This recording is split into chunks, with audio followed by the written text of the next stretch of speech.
Hi friends, எல்லோரும் எப்படி இருக்கீங்க? நல்லா இருக்கீங்களா? இது வந்து சண்டே விலாக். சண்டே வந்து காலையிலே எழுப்பி விட்டாங்கங்க. எங்களுக்கு ரொம்ப கடுப்பாக இருந்தது. ஏன்னா காலையில் கொஞ்சம் லேட்டாக இருந்துச்சா தான் அது சண்டே ஃபுல்ஃபில் ஆன மாதிரி இருக்கும். ஏதாவது ஃபங்க்ஷனுக்கு இருந்துச்சா பரவாயில்ல, இது வந்து காலையிலே பீச்சுக்கு போகணும் அப்படின்னு சொல்லிட்டு மீன் வாங்க வந்து லாஸ்ட்டு மீனே வாங்காமல் போன கதை தான் இது. ஆனால் வகை வகையாக ரகரகமாக மீன் இறாலுன்னு அவ்வளோ இருந்துச்சு.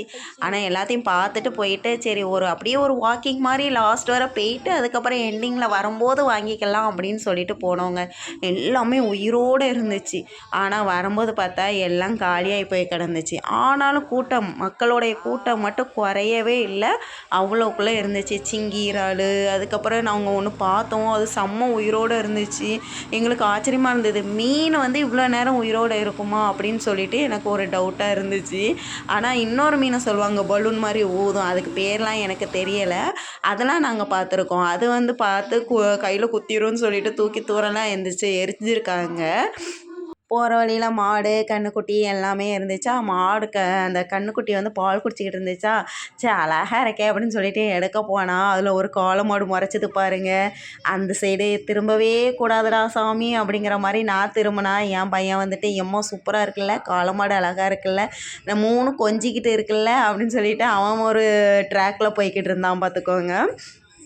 அதுக்கப்புறம் பசங்க பாட்டுக்கு ஒரு சைடாக டிஷர்ட்டை கலத்தி போட்டுட்டு ஜட்டியோட நல்லா விளாட ஆரம்பிச்சிட்டாங்க கடலில் கடந்து. நாங்களும் நான் உட்காந்துட்டேன். என் ஹஸ்பண்ட் வந்து நான் ஓடிட்டு வரேன், ஜாக்கிங் போயிட்டு வரேன் அப்படின்னு சொல்லிட்டு போயிட்டாப்புல. நான் அது வரைக்கும் உட்காந்து இவங்களை வேடிக்கை பார்த்துக்கிட்டு இருந்தேன். சரி போகிறேன் அப்படியே ஏதாவது இருக்கான்னு பார்ப்போன்னு பார்த்ததில் சங்கு, அதுக்கப்புறம் அந்த கடல் பாசி இதெல்லாம் பார்த்து கொஞ்சம் 1-2 எடுத்துகிட்டு வந்தேன். ஆனால் அதை வந்து இந்த கிளிப்பில் காமிக்கலை. நெக்ஸ்ட் வீடியோவில் நான் காமிக்கிறேன். ஆனால் இது வந்து ஃபுல்லாக நிறையாலாம் போகாது, கொஞ்சம் கம்மியாக தான் இருக்கும் இந்த வீடியோலாம். இது வந்து ஸ்லோ மோஷனில் எடுத்து பார்ப்போமேன்னு சொல்லிட்டு இதான் ஃபஸ்ட் டைம் ட்ரை பண்ணியிருக்கேன். எப்படி எடுத்திருக்கேன்னு சொல்லிட்டு கமெண்ட் பண்ணுங்கள். என் பையன் நடக்கிறத பார்த்தா செம காமெடியாக இருந்துச்சு. அது வந்து ஸ்லோ மோஷன்லேயே பார்க்கும்போது இன்னும் நல்லா இருந்துச்சு பார்க்குறதுக்கு, நான் தனியாக வீடியோ பார்க்குறதுக்கு. அப்புறம் என் சின்ன பையனும் நானும் சேர்ந்து அந்த போட்டு மேலே ஏறி உட்காந்து அதில் ஒரு நல்ல ஆட்டம் போட்டோம். குதின்னு குதித்து கொஞ்சம் தான் அந்த போட்டே சாஞ்சிரும் போல் அந்தளவுக்கு குதிச்சாச்சு. அப்புறம் உட்காந்து பேசிட்டு அதுக்கப்புறம் பார்த்திங்கன்னா அங்கே வந்து வண்டு போய்கிட்டு இருந்துச்சு. ஒரு வண்டு போணுச்சா, அதை எடுக்கலாமேன்னு சொல்லிட்டு தான் வீடியோ எடுத்தேன். அந்த வண்டு உள்ளக்க போய் ஒளிஞ்சிக்கிருச்சிங்க.